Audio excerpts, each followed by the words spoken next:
اسرائیل امریکہ کی ایک ناجائز اولاد ہے۔ دنیا پر چڑھائی کرنے کے لیے، دنیا کے ساتھ بدماشی کرنے کے لیے امریکہ نے جو ہے وہ اسرائیل کو پالا ہوا ہے۔ اسرائیلی عوام تو اس وقت بنکرز میں چھپی ہوئی ہے۔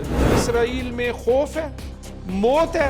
ایران کامیابی کے ساتھ ان ٹارگٹس پر اپنے میزائلز کو ہٹ کر رہا ہے، برسات کر رہا ہے میزائل کی۔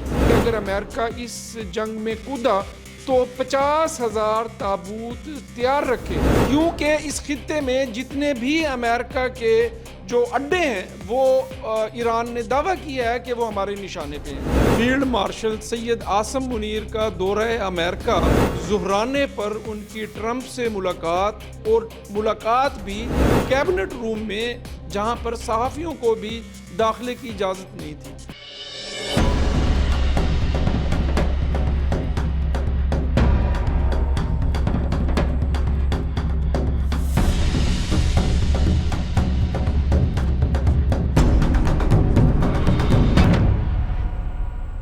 السلام علیکم ناظرین، ساؤتھ پنجاب ڈیجیٹل کے ساتھ میں ہوں آپ کی میزبان رقیہ بخش۔ ناظرین، آج ہم اس موضوع پر گفتگو کریں گے جس نے اس دنیا کے امن کو خطرے میں ڈال دیا ہے، یعنی ایران اور اسرائیل کی جنگ۔ اور ہم بات کریں گے ٹرمپ کی فیلڈ مارشل سید عاصم منیر سے ملاقات، اور آج کے ہمارے مہمان ہیں ہارون انجم صاحب۔ السلام علیکم۔ وعلیکم السلام۔ کیسے ہیں سر؟ الحمدللہ۔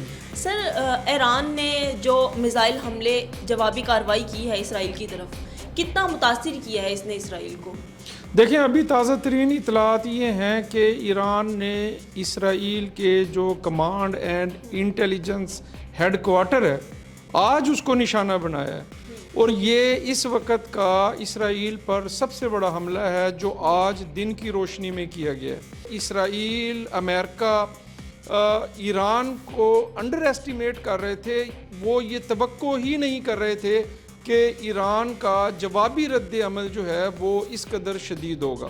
تو بات یہ ہے کہ یہ جنگ طویل ہوتی جا رہی ہے، اور جیسے کہ آپ نے کہا کہ یہ اب دنیا کے امن کے لیے بھی خطرہ بن چکی ہے۔ دنیا کی جو طاقتور ریاستیں ہیں وہ امریکہ کو یہ وارن کر رہی ہیں کہ وہ ایران اور اسرائیل جنگ میں کودنے سے گریز کرے۔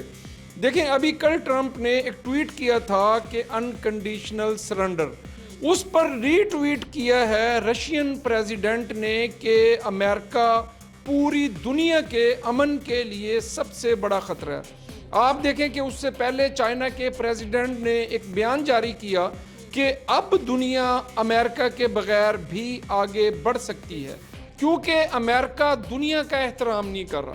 دیکھیں، اسرائیل ہے کیا؟ اسرائیل امریکہ کی ایک ناجائز اولاد ہے۔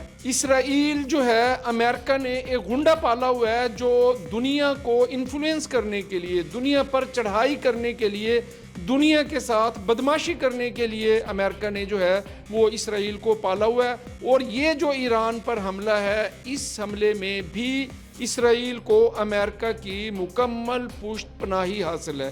اب جب ایرانی رد عمل شدید ہے تو اب ٹرمپ جو ہے وہ دھمکیاں دے رہا ہے۔ کبھی وہ یہ کہتا ہے کہ تہران خالی کر دے، کبھی وہ یہ کہتا ہے کہ انکنڈیشنل سرنڈر کرے، کبھی وہ یہ کہتا ہے کہ میں نے جو فیصلہ کیا ہوا ہے وہ کسی کو نہیں پتا کہ میں کیا کرنے والا ہوں۔ تو بات یہ ہے کہ ایران نے بھی یہ جوابی رد عمل کے طور پہ کہا ہے کہ اگر امریکہ اس جنگ میں کودا تو 50,000 تابوت تیار رکھے، کیونکہ اس خطے میں جتنے بھی امریکہ کے جو اڈے ہیں وہ ایران نے دعویٰ کیا ہے کہ وہ ہمارے نشانے پہ ہیں۔ دیکھیں، بات یہ ہے کہ جنگ کسی چیز کا حل نہیں ہے، بالآخر مذاکرات ہونے ہیں، اور مذاکرات سے ہی بات آگے بڑھنی ہے۔ لیکن ابھی تک جو ہے جو نظر آ رہا ہے، ایران نے اسرائیل کو بہت حد تک جو ہے وہ ڈیمیج کیا ہے، اور اسرائیل کی جو مطلب اس کے جو ایسٹیمیٹ تھے، جو اندازے تھے، جو اس کی انٹیلیجنس رپورٹ تھی، ایران اس کے بالکل برعکس جو ہے وہ جوابی رد عمل دے رہا ہے، اور یہ معاملہ کہاں تک چلتا ہے اس کا بھی کچھ نہیں کہا جا سکتا۔ ایران نے جو جوابی رد عمل دیا ہے، جس طرح سے اس نے میزائل اور ڈرون سے حملہ کیا ہے، جواب دیا ہے، اس سے اسرائیل میں اسرائیلی جو عوام ہے اس کا رد عمل کیا دکھتا ہے؟ دیکھیں، اسرائیلی عوام تو اس وقت بنکرز میں چھپی ہوئی ہے، تمام بنکرز جو ہے وہ بھرے پڑے ہیں، اور دوسری بات یہ ہے کہ وہ کوشش کر رہے ہیں کہ فلائٹس لے کر جو ہے اسرائیل کو چھوڑ دیا جائے. تو خوف کا عالم ہے, ہو کا عالم ہے, اور جو ہے اسرائیلی عوام یہ توقع ہی نہیں کر رہے تھے ایران کے جو میزائل ہیں وہ اس قدر جو ہے کامیاب طریقے سے اپنے ٹارگٹ کو ہٹ کریں گے. لیکن دوسری طرف آپ دیکھیں کہ ایران میں جشن ہے, ایران کی عوام جو ہے وہ سڑکوں پہ ہے اور نعرے تکبیر اللہ اکبر کے جو ہے نعرے بلند ہو رہے ہیں, اور وہ ایران کے اسرائیل پر حملے اور جوابی رد عمل کو جو ہے وہ ایران کی جو موجودہ حکومت ہے, جو وہاں پاسداران انقلاب ہے, اس کو اپریشیٹ کر رہے ہیں, اس کی حوصلہ افزائی کر رہے ہیں. جبکہ نیتن یاہو ایران کی عوام سے یہ کہہ رہا ہے کہ وہ اپنی حکومت کے خلاف کھڑے ہوں, اس رجیم کے خلاف کھڑے ہوں. تو بات یہ ہے کہ اسرائیل میں خوف ہے, موت ہے. ایران جو ہے وہ ایمانی جذبے سے سرشار ہو کر جو ہے اسرائیل پر بھرپور طریقے سے حملے کرنے میں تیار ہے. کیا آپ کو لگتا ہے کہ جو اسرائیلی عوام ہے وہ اپنی حکومت پر دباؤ ڈال رہی ہے کہ یہ جنگ جو ہے روکی جائے؟ نہیں, دیکھیں جنگ تو روکنی ہے بڑوں نے. اب دیکھیں اس میں سب سے بنیادی کردار ہے امریکہ کا.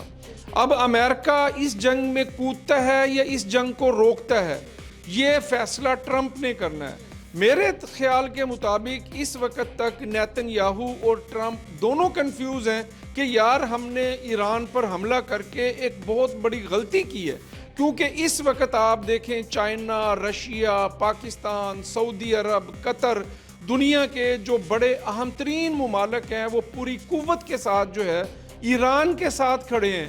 وہ کہتے ہیں کہ یہ جو اسرائیل کا حملہ ہے اس کا کوئی جواز نہیں اور یہ ایک ناجائز حملہ ہے.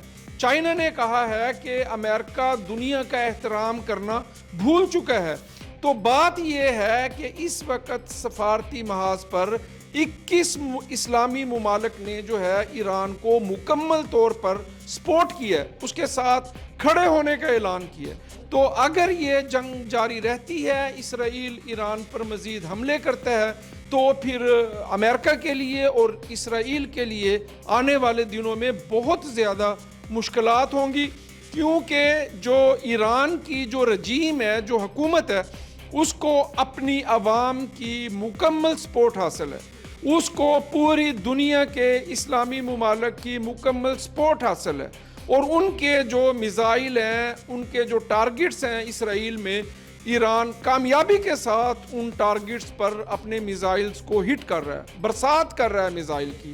اور اسرائیل میں اس وقت آپ دیکھیں تباہی کے مناظر ہیں. جو حملہ کیا گیا ہے اسرائیل کے command and intelligence headquarter پر, یہ بہت بڑا حملہ ہے, اور آنے والے دنوں میں جو اسرائیل کو اس حملے کے اثرات جو ہے وہ بھگتنا پڑیں گے اس کو, کیونکہ اس کا جو انٹیلیجنس کا جو سسٹم ہے وہ مکمل طور پر کولیپس ہو گیا ہے, وہ ڈسکنیکٹ ہو گیا. آپ کو لگتا ہے کہ دنیا میں جو اسرائیل کا امیج ہے وہ اب بہت کمزور گیا ہے؟ کیونکہ آپ دیکھیں جب انہوں نے اٹیک کیا تو پوری دنیا ہی یہ سمجھ رہی تھی کہ اب ایران جو ہے وہ اتنا کمزور ہو چکا ہے کہ شاید وہ اتنی جلدی اٹیک نہیں کرے گا, یا پھر وہ اٹیک کرنے کی اب جو ہے صلاحیت نہیں رکھتا, کیونکہ ان کے بہت سے سائنسدان جو ہے اس اٹیک میں شہید ہوئے تھے. لیکن جس طرح سے ایران نے اٹیک کیا اور اب اسرائیلی عوام, اسرائیلی گورنمنٹ جو ہے ڈر رہی ہے اور اپنا ملک چھوڑ کر جا رہی ہے, تو آپ کو لگتا ہے کہ اس سے اسرائیل کا تو کمزور امیج گیا دنیا کے سامنے, لیکن اس کے ساتھ ساتھ جو اس کو پالنے والے ہیں امریکہ, اس کا بھی ذرا کمزور امیج یا پھر غلط اور نیگیٹو امیج دنیا دیکھیں آف کورس دنیا نے اسرائیل کی بدماشی کو تسلیم کرنے سے انکار کر دیا. بڑا بھرپور اور دو ٹوک موقف ہے, very loud and clear message ہے کہ یہ بدماشی نہیں چلے گی, ہم نہیں چلنے دیں گے, ہم ایران کے ساتھ کھڑے ہیں. یہ کوئی طریقہ کار نہیں ہے کہ اگر آپ جو ہے دفاعی طاقت رکھتے ہیں تو آپ جب چاہیں جس وقت چاہیں جو ہے جس ملک پر چاہیں آپ چڑھ دوڑیں. تو ڈیفینیٹلی جو سفارتی محاذ پر جو اسرائیل ہے وہ کمزور ہوا ہے, اس کا جو اسرائیل کی جو عوام ہے اس میں اس کا تاثر جو ہے وہ نیگیٹو ہوا ہے, اور ایران نے تمام تر حملوں کے باوجود جو ہے وہ اپنے پرنسپل سٹینڈ پر کھڑے ہیں. وہ کہتے ہیں کہ جنگ بندی ہوگی تو مذاکرات ہوں گے, دوران جنگ ایران کسی قسم کے مذاکرات نہیں کرے گا اور اسرائیل کے ہر حملے کا بھرپور جواب دے گا. تو بات یہ ہے کہ جنگ جیتی جاتی ہے جو عوامی سپورٹ ہوتی ہے اس کی مدد سے آپ جنگ جیتے ہیں. جب عوام کی سپورٹ آپ کے ساتھ نہ ہو تو پھر آپ کے لیے شدید مشکلات ہوتی ہیں. دیکھیں آج تقریباً 10 دن گزرنے والے ہیں. ایران میں جو ہے کسی قسم کا پروٹیسٹ نہیں ہوا, کسی قسم کی بے چینی نہیں ہے, کوئی خوف نہیں ہے. وہ جو ہے جس دن ایران اسرائیل پر حملہ کرتا ہے وہ اس کو سیلیبریٹ کرتے ہیں, جبکہ دوسری طرف جو ہے اسرائیل میں جب تباہی پھیلتی ہے وہ خوف کے مارے جو ہے بینکرز میں چھپ جاتے ہیں, وہ ایئرپورٹس کی طرف بھاگتے ہیں اور وہ اس جگہ کو چھوڑنے کی پلاننگ اور منصوبہ بندی کرتے ہیں. تو یہی فرق ہے ایران اور اسرائیل میں.